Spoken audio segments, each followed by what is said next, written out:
Not a lot of times you see a flatbed pulling a flatbed with a flatbed on top of it.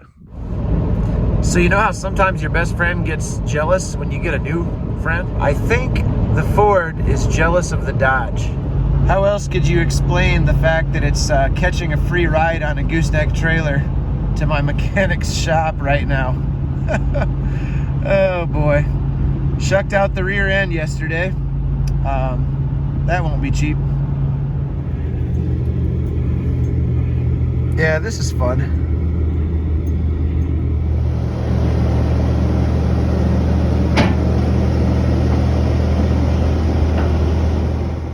Now I gotta go home and get busy looking for a rear end for this truck. Hey there, thanks for turning down my road. If this is your first time here, my name's Carl. My little brother and I both work for local farmers full time, but we both also farm together with our cattle herd and our hay operation. Everybody's involved, from the smallest to the biggest. If you don't have the joy of farming yourself, I'd love to help you experience it through this channel. Whatever your background, you found the right place. This is Dodge Brothers Farm and Ranch. Guys, they claim it's gonna snow big time here in a few hours, maybe less than that. My only chance of scaring it away is being prepared. So, I'm headed up to the north shed at the other farm to get the snowblower hooked onto the tractor so that hopefully this snowstorm sees how prepared we are and passes us right by.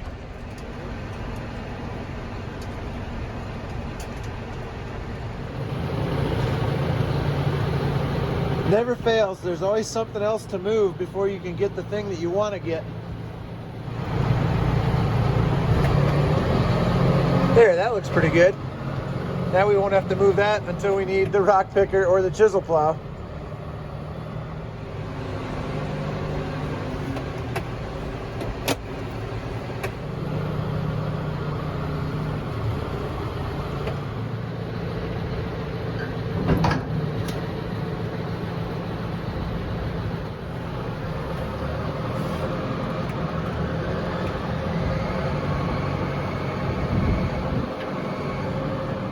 Here's a little pro maintenance tip for you.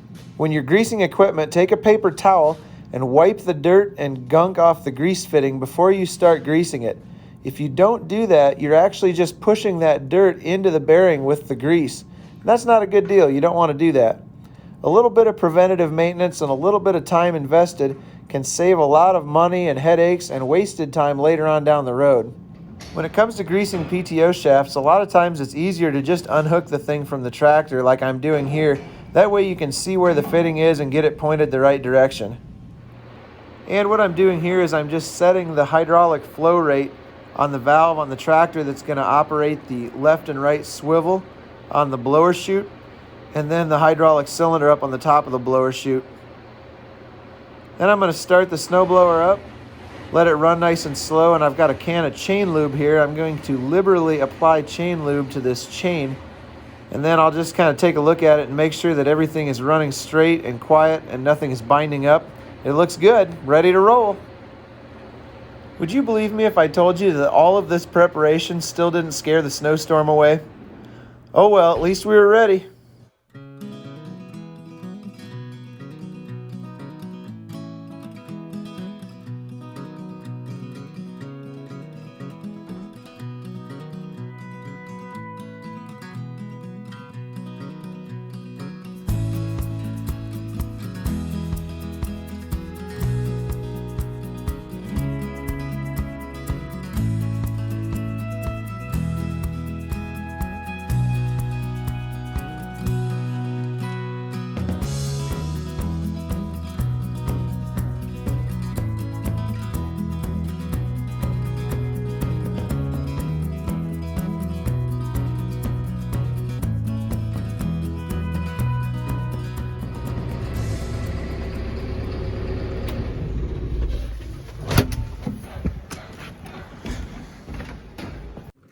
Who's in the mood for some good news? Because I've got some.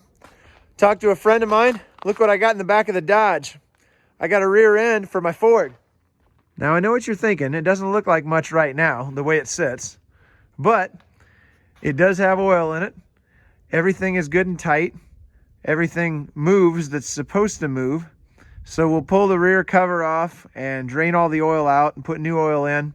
Make sure the seals are good. And we will put my good tires off of my other rear end on this one. And we've got some brake work to do, you can see.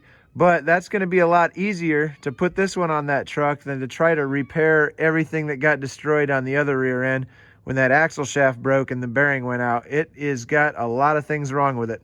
So this is going to be the way to go. So the truck that this came out of was actually running not that long ago, but it developed a really bad knock in the engine. It was a diesel, and there were some pretty serious things wrong with the motor, so they decided that they just wanted to scrap the whole rest of the truck out and throw the body into the salvage yard because the body was not in very good shape either. So, assuming this rear end really doesn't have anything wrong with it, and all we have to do is put new oil in it, put it on the truck, and do some brake work, it's going to be a lot cheaper and a lot easier than trying to fix the other one. Hey, I realize this is a pretty short video. My apologies for that. It was Christmas, it was New Year's, there was lots of family stuff going on, and I do have a really cool video put together for you showing hauling corn in the new semi, but I'm still waiting for final confirmation from the management at the place that I was dumping the corn in the city. I want to make sure that they're okay with me showing footage inside their facility and the grain dumps and everything on my video before I go ahead and post it. So hopefully I'll be hearing back from them soon. I'm excited to get that video posted. I'm really happy with how it came together, and I know you guys are going to like it. I hope you had a great Christmas, and I hope you're off to a good start for the new year. Thanks a lot for riding along with me this week, you guys. I'll see you next time.